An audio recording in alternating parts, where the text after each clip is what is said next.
You're listening to episode number 6 of the Wise Photographer podcast. A brand and a business sound pretty similar, but in reality, they're extremely different.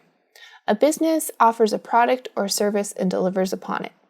A business is only able to stand apart when competing on price. A brand, on the other hand, has personality, it has interests, things that will make it stand apart. It evolves over time and grows just like us as individuals grow. Today on the Wise Photographer podcast, we're chatting all about what a brand is and how we as photographers can work on building a brand instead of just a business. Welcome to the Wise Photographer podcast with your host, Chelsea Wise. Each week, Chelsea is bringing you the best tips and tricks to help you create a joyful, profitable, more purpose-filled photography business. Chelsea is a wife and mom of 2 who has built a thriving photography business in her tiny hometown in western North Dakota. Without further ado, here's your host, Chelsea Wise. So let's unpack the difference between a brand and a business a little bit more.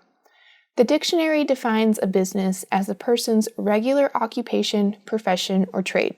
A business is what we do. It's what consumers come to us for. We, as photographers, take photos. So, what is a brand? Trying to find a definition for a brand is hard, and that's because it encompasses a lot. Originally, the word brand was used by ranchers in the late 1880s. They would physically brand animals to identify them. I live on a farm and a ranch myself, and for years, we only used ear tags for our cows and calves to identify them. When calves are born, we tag one ear of the calf. This is their calf tag. It has the same number as their mom's cow tag. For the heifers that we keep, they get their own calf tag in the other ear. If you've never seen an ear tag before, basically it's a rubber piece of plastic that goes in a cow's ear, much like we would wear earrings. The system works pretty good for a few years. But after a few years, the tags get worn down and you can't really read the numbers.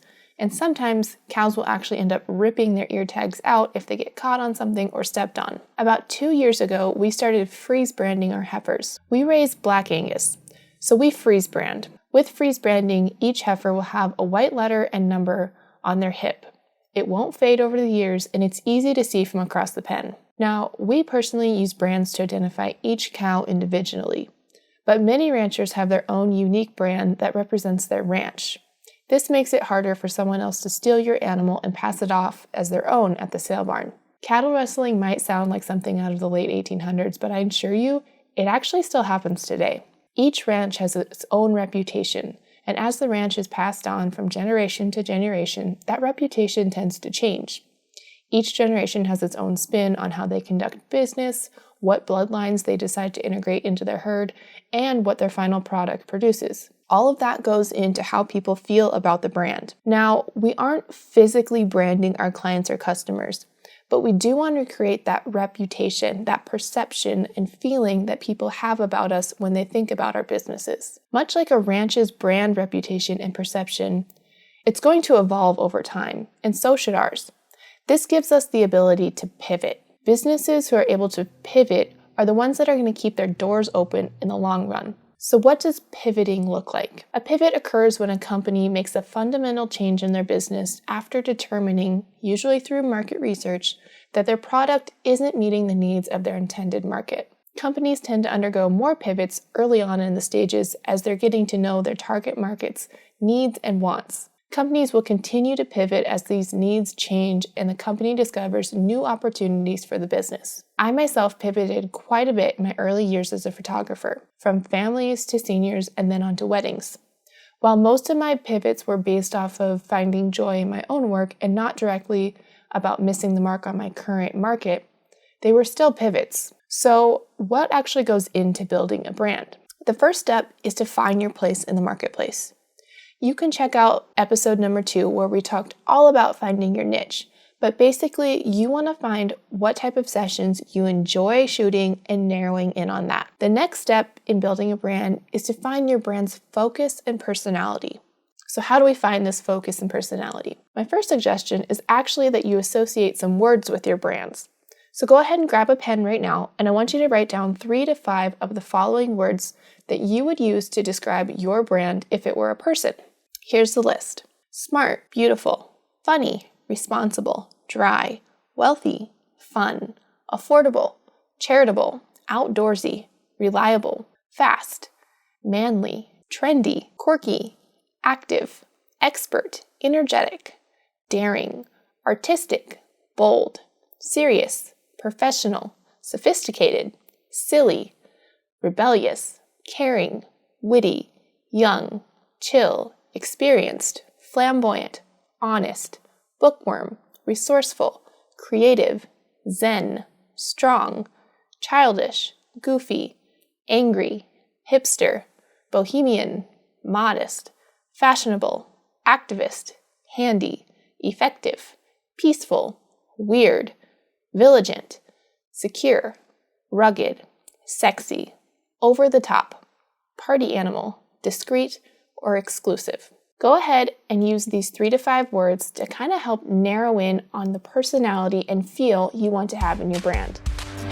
We'll get right back to the podcast, but first, the sponsor for this episode, Trello for Photography. Trello for Photography is an online course that walks you through how to get the most out of Trello to organize your client workflows, keep up with your blogging schedule, and ensure that you never forget what day you're in charge of snacks for the soccer team. No matter if you're a portrait photographer, wedding photographer, offer in-person sales, or digital only, Trello for Photography has a workflow board for you. Having an amazing workflow process that you can replicate over and over is the key to creating raging fans who are singing your name anytime someone's looking for a photographer. Inside Trello for Photography, you'll gain access to my favorite boards, including boards called the 30,000-foot view, Step into my office, and my most used board, My Week. The My Week board actually is where you're going to plan everything that needs to get done each and every day of the week. It's seriously the only way I'm able to keep up with my business, kids, and the housework.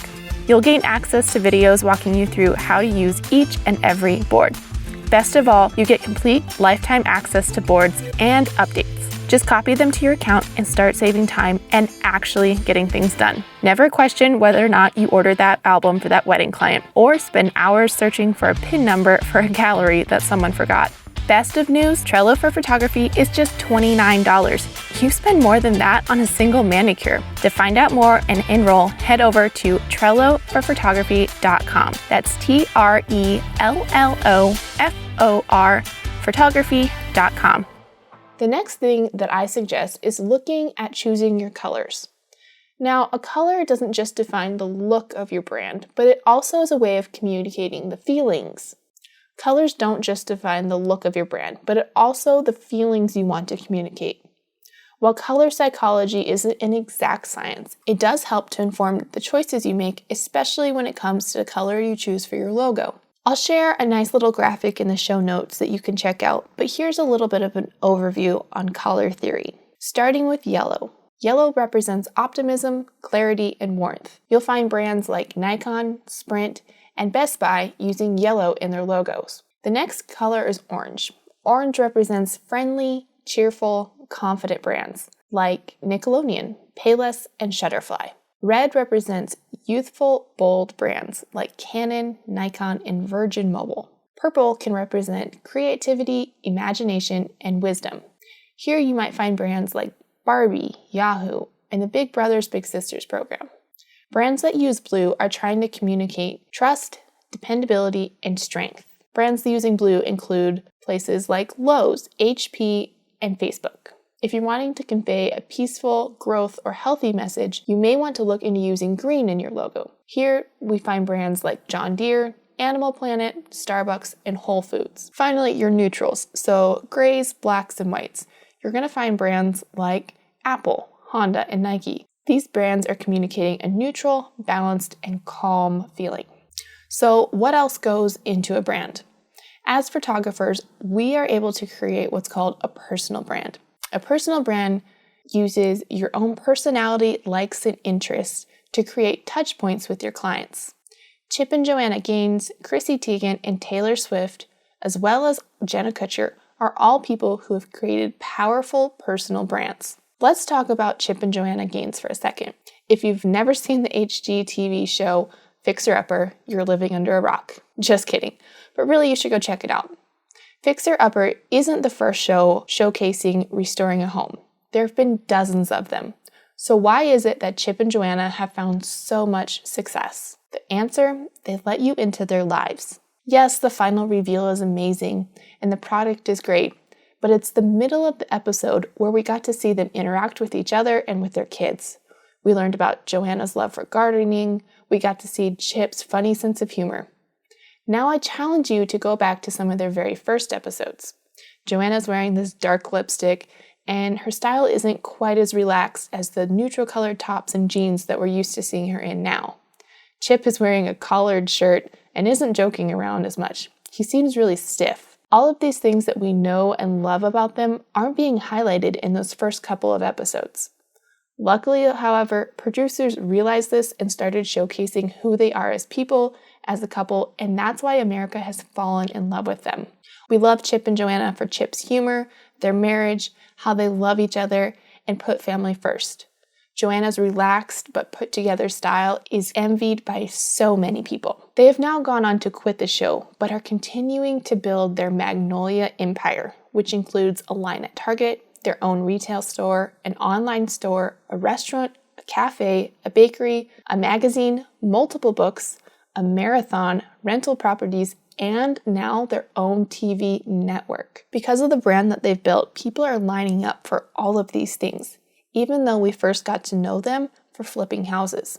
So how do you start adding your own personality to your brand? Start by picking things that you enjoy or are known for by your friends and family already, and share these things on social media. These little personal connection points will become your brand promoters. These are things that are either going to bond you to others who have this shared interest or interest others in knowing more about you, even if they don't have the exact same interest or lifestyle. Some of my own brand promoters include being a farm and ranch wife, the story of my husband's heart surgery and how it's shaped me and our marriage, helping out at my mother-in-law's greenhouse, which has now turned me into the crazy plant lady.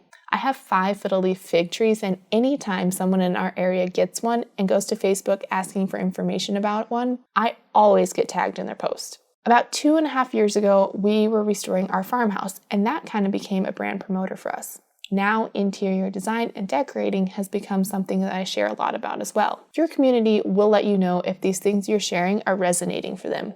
Watch for things like comments back, DMs, and likes on subjects and topics that you're sharing about. These are the topics that you're going to want to share even more about to strengthen it as a brand promoter.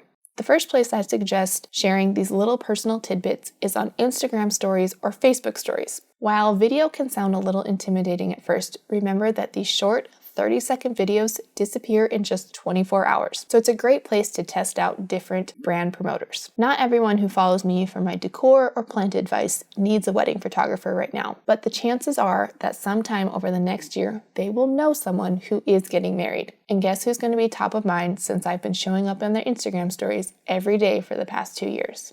By sharing these little personal connections, we are building that like, know, trust, and factor and bonding with our clients and potential clients over things that we have in common.